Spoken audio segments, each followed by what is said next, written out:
Hello বন্ধুরা, আজ atypical ফ্যামিলির এপিসোড 3 এক্সপ্লেন করব। আমার ভিডিও ভালো লাগলে চ্যানেলটিকে সাবস্ক্রাইব করে দিও প্লিজ, আর ভিডিওটা ভালো লাগলে লাইক কমেন্ট শেয়ার অবশ্যই করে দিও। তো চলো শুরু করে নিই। এখানে গল্পের প্রথমেই আমরা দেখতে পাচ্ছি যে গিজো ভাবছে যে ওর সাথে কি করে টাইম ট্রাভেল করলাম, ওকে আমি সামনে থেকে ছুঁতে পারছিলাম, কারণ অন্য সবকিছু আমার কাছে ব্লার হয়ে যাচ্ছিল, একমাত্র চোখ বন্ধ করে ওকেই দেখতে পাচ্ছি এখন। তাহলে সত্যিই কি আমি আমার শক্তি ফিরে পেলাম? এর আগে ছোটবেলা থেকে যখনই কোনো কিছুকে ছুঁতে গেছি তখনই সেটা আমার হাতের নাগালের বাইরে চলে গেছে, তাহলে কি করে এই অবস্থায় আমি দাহাইকে ছুঁতে পারছি? তারপর ওর মৃত স্ত্রী শ্রিয়নের ছবিটা দেখতে থাকে, ওর সাথে শ্রিয়নের সাথে টাইম কাটিয়েছিলাম সেটা মনে করি, কিন্তু বিচের ঘটনা মনে করতেই ও আবারও দাহাইয়ের কথাই মনে করে, দাহাই যেদিন ওকে বাঁচিয়েছিল। এরপর নিজের সমস্ত কনসেন্ট্রেশন এক জায়গায় এনে ও আবারও মনে করতে থাকে, দেখে যেদিন ইনাকে দাহাই বাঁচিয়েছিল সেই স্মৃতি। এই জন্য ও এখানে দাহাইয়ের ক্লিনিকে গিয়ে ওকে চিৎকার করে জিজ্ঞাসাবাদ করতে থাকে যে কি করেছো তুমি আমার সাথে, আমি কেন তোমাকে ছুঁতে পাচ্ছি? এটার উত্তর ওকে ওর মা মিস হিউম দেয়। মিস হিউম এদিকে দাহাইকে বলে যে আমার ছেলে হয়তো তোমাকে পেয়ে আস্তে আস্তে সুস্থ হয়ে উঠছে। আরেকদিকে গিজোকে ওর মা মেসেও বোঝাতে থাকে যে এই মেয়েটাকে বিয়ে করলেই তুমি সমস্ত কিছু ফিরে পাবে, এই মেয়েটাই আমাদের ফ্যামিলির সব শক্তি ফিরিয়ে দেবে। এর উত্তর জানবার জন্য গিজো আকুপাকু করে। রাস্তায় যখন দাহাই দাঁড়িয়ে থাকে ও বারবার ভাবতে থাকে আমি কি সামনে গিয়ে ওকে সবটা জিজ্ঞেস করব। তারপর একটা ফ্ল্যাশব্যাকের ঘটনা দেখানো হয়, যেদিন ও প্রথম জানতে পেরেছিল যে ওর ওয়াইফ প্রেগনেন্ট, ও বাবা হতে চলেছে। ওর বস এর জন্য ওকে ছুটি দিয়েছিল আর বলেছিল আমাকে পার্টি দিতে হবে। ওর বস খুবই ভালো ছিল, ও একজন ফায়ার ফাইটার ছিল, মেয়ে হওয়ার র্যাপিটার হিসেবে ওর সকল বন্ধুরাই গেছিল, ইভেন ওর বসও গেছিল, আর সেখানেই ওর বসের মৃত্যু হয়।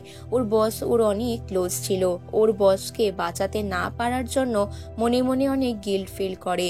ও নিজেকে ক্ষমা করতে পারে না, নিজের এই সুপার পাওয়ার থাকা সত্ত্বেও কি করে ওর বসকে ফিরিয়ে আনবে সেটাই ও চেষ্টা করে, বারবার করে সিচুয়েশনে ফিরে যাওয়ার চেষ্টা করত।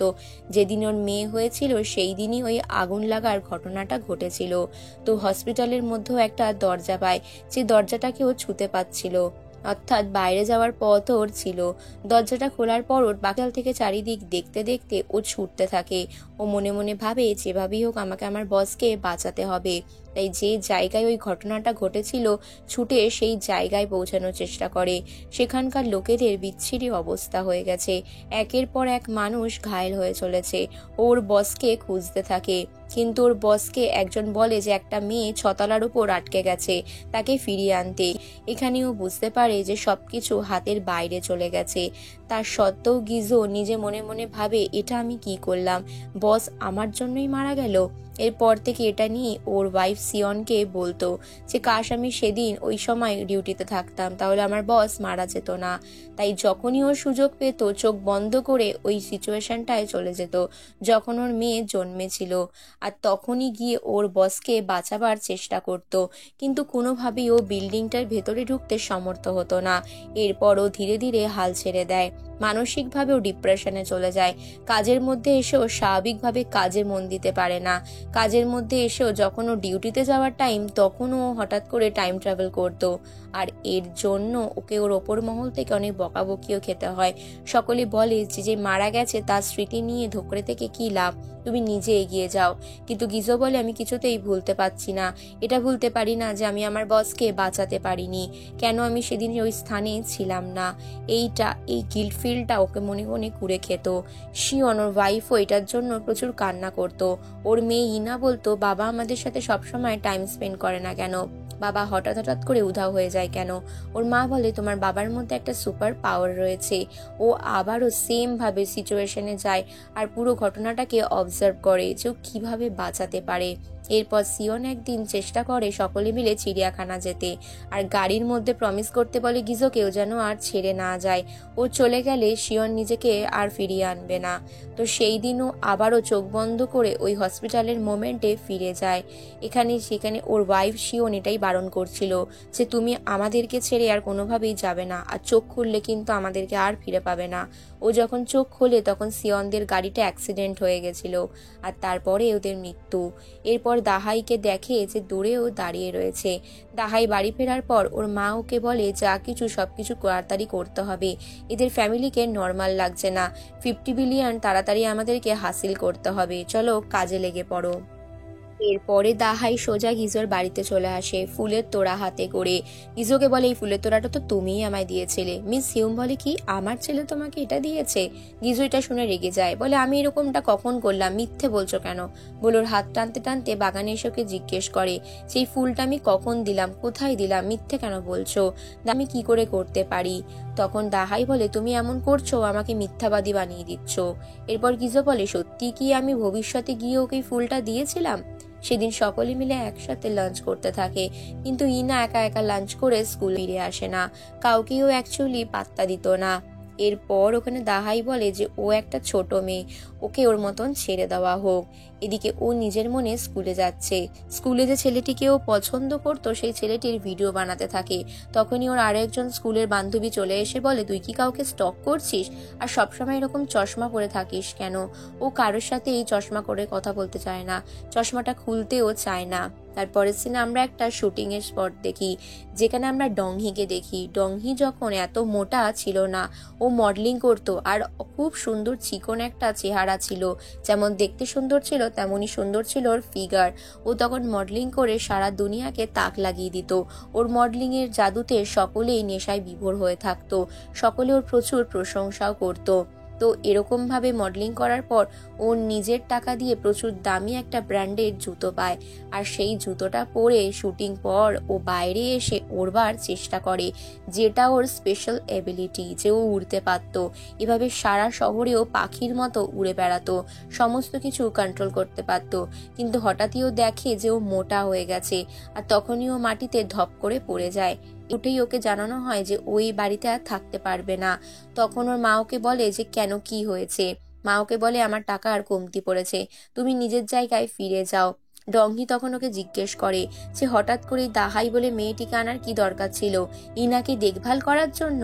এসব নাটক করো না, এত তাড়াতাড়ি কি করে বিশ্বাস করছো? আচ্ছা আমাদের কি কোনো সম্পত্তিই নেই, তুমি কেন ওই মেয়েটাকে বিশ্বাস করছো?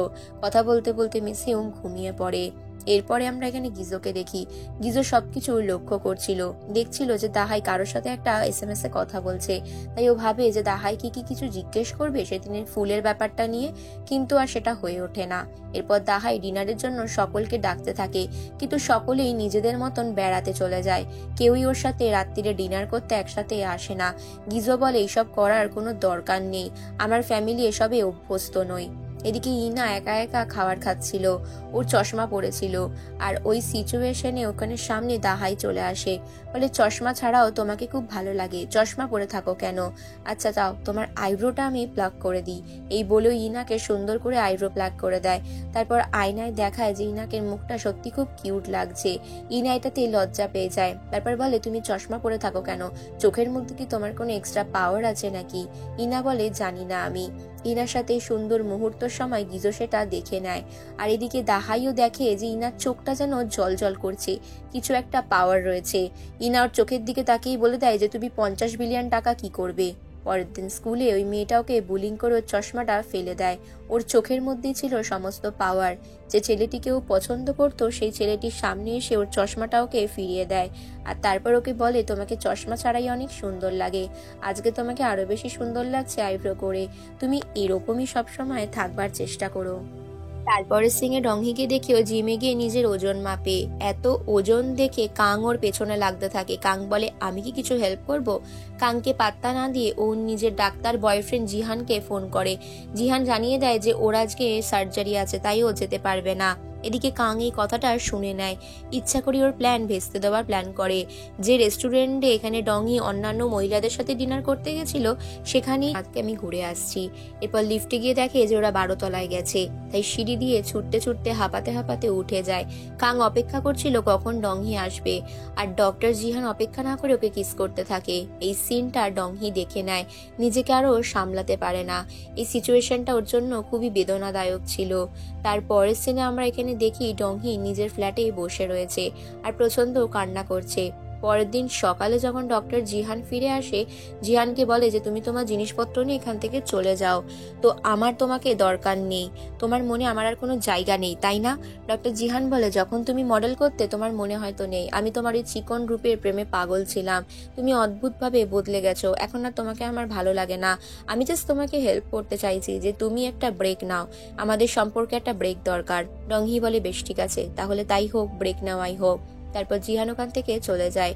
সেদিন রাত্রিরেও একইভাবে দাহাই সকলকে ডিনারের জন্য ডাকে, আর হঠাৎ করে রান্নাঘরে একটা টিস্যুতে আগুন লেগে যায়। আগুনে ওর ফোবিয়া ছিল, ও ভয় পেত, আগুন নেভাতে পারছে না দেখে গিজো এসে গ্যাসটা বন্ধ করে দেয়, বলে তোমার কি আগুনের সাথে কোনো খারাপ ঘটনা আছে? তখন দাহাই বলে, হ্যাঁ আছে, ওটা আমি কোনোদিন ভুলতে পারবো না।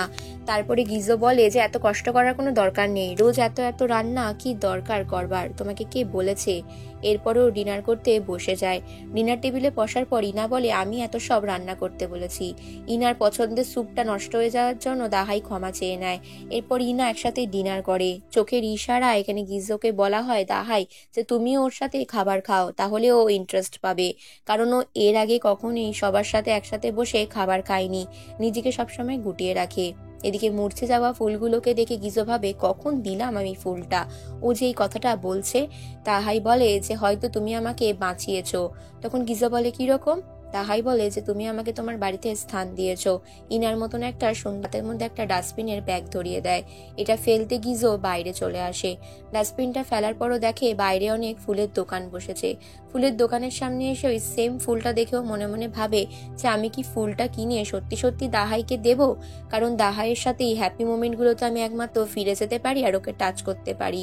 ফুলের দোকানের মালিক ওকে অনেক টাকা ডিসকাউন্ট দিতে চায়, কিন্তু ফুলগুলোও কিনতে চায় না। মনে মনে ভাবে যে সত্যি কি ফুলটা আমার দাহাইকে দেওয়া উচিত। তারপরেই ফুলের প্যাকেটটা নিয়েও উধাও হয়ে যায়। যখন ও চোখ খুলে তখনও দেখে যে ও সেই দিনের স্মৃতিতে ফিরে গেছে। রাস্তার মধ্যে দাহাই অপেক্ষা করছিল। দাহাইকেও দূর থেকে দেখে দেখে ভাবে, আজ নয় তো কোনোদিন নয়, আমার কি সত্যি ওর কাছে যাওয়া উচিত? না না, কাছে গিয়ে ফুলটা কি দেওয়া উচিত? একবার ওকে বরং ফলো করে দেখি যে ও কোথায় যাচ্ছে, আমি সত্যি সত্যি এরকম টাইম ট্রাভেল করে অতীতে এসে ওকে ছুতে পারি কিনা। ঠিক সেই মুহূর্তে হঠাৎই ও দাহাইয়ের সামনে চলে আসে। গিজোকে দেখে বলে, আমি জানতাম তুমি আসবে। আর ঠিক তখনই একটা গাড়ি যাচ্ছিল, তাই দাহাই ওকে চেপে ধরে নেয়। প্রচুর বিরক্ত হয়ে যায়, কারণ ওনার স্টক মার্কেট ঠিকঠাক চলছিল না। দাহাই তাই জন্য ওনার জন্য চা বানাতে যায়। এর পরের সিনে আমরা দেখি মিস হিউমের ওষুধটা মিশিয়ে দেয়। দেখে ডংহি বাড়ি ফিরে এসেছে। ডংহিও চা চায় খেতে, কিন্তু ডংহিকে ওর মায়ের চাটা খেতে দেয় না। এটা করে ডংহির সন্দেহ হয়, বলে তুমি কি আমার মাকে ঘুমের ওষুধ দিচ্ছ চায়ের সাথে, যার জন্য আমার মা অঘরে ঘুমায়? তা খেয়ে নেয়, কিন্তু চাটার মধ্যে সত্যি সত্যি ঘুমের ওষুধ মেশানো ছিল। এটা দেখে ডংহি হ্যাঁ করে হাসতে থাকে। তারপর নিজের চাটা আবার ডংহিকে